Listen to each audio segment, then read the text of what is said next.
فاسق هغه چاته وایي چې د الله جل جلاله له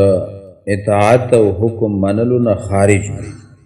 کتابونو د فاسق تعریف داسې کړی: الفاسق الخارج عن طاعت الله، هغه څوک چې د الله جل جلاله له طاعت او عبادت نه خارج وي، یعنی د الله جل جلاله د احکام او احترام نه ساتي، امر او نهی نه مني، هغه فاسق دی. نو دغه فاسق چې تاسو په کور کلي کې پیژنئ چې داسې څوک وي، د هغه تعریف به نه کوئ او د هغه توصیف به نه کوئ. تعریف او توصیف تقریبا یوه معنا لري، یعنی د هغه صفت مه کوئ او د هغه مدح مه کوئ او هغه ته چپړوسي مه کوئ، هغه نه ویرېږئ مه، د هغه د خوشحالولو لپاره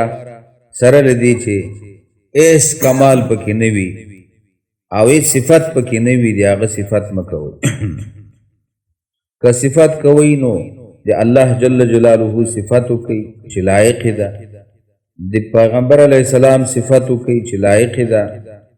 او داسې د یو ښه شخص او ښه انسان صفت وکئ چې پکې هغه صفات او کمال موجود وي. فاسق یعنی د تعریف وړ نه ده، د توصیف وړ نه ده، له دې نه منع راغلی ده. حضرت انس رضی الله تعالی عنه د حدیث راوی ده، دی وایي: قال رسول الله صلی الله علیه وسلم، رسول علیه السلام داسې وفرمایل: اذا مدح الفاسق، کله چې کوم مجلس کې د یو فاسق سړي مدح کیږي، غضب الرب تعالی، الله جل جلاله په غضب کیږي، واهتز له العرش، او د الله جل جلاله عرش عظیم دا په لړزه راځي. یعنی دا دومره یو بد عمل، دا باید انسان په نظر کې ونیسي او له دې نه ځان وساتي. زموږ ستاسې په دې کور کلي کې او جامعه کې ټولنه کې ښه خلک بد خلک شته، دا لاس کې ګوتې چې برابرې نه دي، دغسې دا انسانان هم برابر نه دي، ښه هم شته او بد هم شته، فاسقان هم شته، صالحان هم شته. نو دوی سره چال چلن د اسلام په دین کې موږ ته ښودل شوی ده او لارښوونه شوې ده چې تاسو به له فاسقو خلکو سره څنګه چال چلن کوئ او له نیکو خلکو سره به څنګه چال چلن کوئ او څنګه ګزاره به ورسره کوئ او څنګه روش به ورسره کوئ. نیکان خلک چې دي له هغوی سره به مینه محبت ساتئ او د هغوی قدر به کوئ، د هغوی احترام به کوئ، دا د اسلام لارښوونه ده. او فاسقان چې دي هغوی سره ښه سلوک مه کوئ، هغوی سره ښه رویه مه کوئ، هغوی سره راشه درشه مه کوئ. پرېږدئ چې هغوی یوازې پاتې شي او د خپل کمي ته متوجه شي چې دا ما کې څه کمی ده چې خلک را سره تعلق نه ساتي، خلک را سره راشه درشه نه کوي او خلک را سره مینه محبت نه کوي، سره له دې چې ښه واسکټ م لرم او بوټان م لرم او پیسې م لرم او څوک مې خیال نه ساتي، نو کیدی شي چې هغه اصلاح شي او د نورو خلکو په رنګ کې خپل ځان رنګ کړي او خپل هغه کمی ته او کمزوري ته متوجه شي. او کومه ټولنه کې چې د فاسقانو قدر وي، د هغوی احترام وي، د هغوی عزت وي، بیا ورو ورو فاسقان زیاتېږي. او دغسې په کومه ټولنه کې چې د نیکانو خلکو قدر او عزت وي، نو هغه قدر او عزت چې یو بل ګوري ورو ورو په دغه ټولنه کې او په دې جامعه کې نیکان خلک زیاتېږي. نو که څوک غواړي چې نیکان خلک زیات شي، د نیکانو قدر دې وکړي،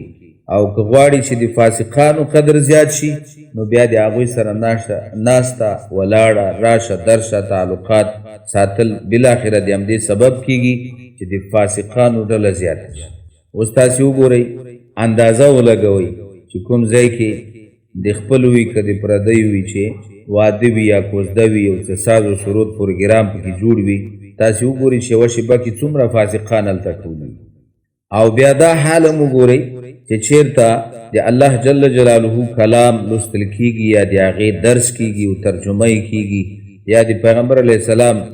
د احادیثو درس کیږي، یا د فقه د کتابونو درس کیږي، یا امر بالمعروف او نهی عن المنکر کیږي، چې هغې ته څومره کسان هلته راجمع کیږي. نو د دې وجه صرف همدا ده چې په ټولنه کې د فاسقانو قدر زیات ده او ولو که هغه هیڅ حقیقت نه لري او په درد هم نه خوري او چاته هېڅ خیر هم نه رسېږي نو صرف په دې خاطر چې یعنې دی خوشحاله او لږ مخاور ده لږ زړور ده او کله خو به مې په کار شي نو د هغې هرې خبرې ته ها ها چټي چټي خاندي نو ځکه هغه فاسقان په دې ټولنه کې ځای لري او که د هر چا له خوا نه ورټل شي تهدید شي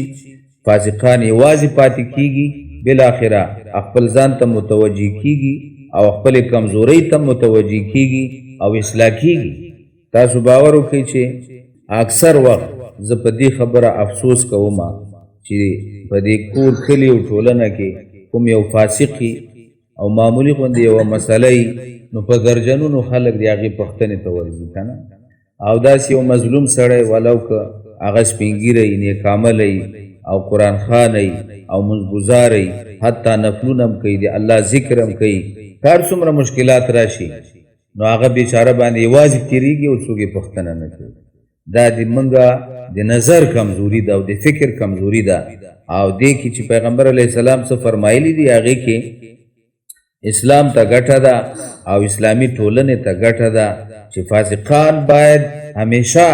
د نیکانو له تهدید لاندې وي تر څو چې هغوی اصلاح شي او فاسقانو ته به قدر نه ورکوئ د فاسقانو تعریف به نه کوئ د هغوی توصیف به نه کوئ چې هغوی بیا نورم زړور کیږي او نورم زیاتیږي او بالاخره ټوله ټولنه فاسدیږي الله جل جلاله دې د پیغمبر علیه السلام په لارښوونو موږ او تاسو ته د عمل کولو توفیق را وبرکړي آمین یا رب العالمین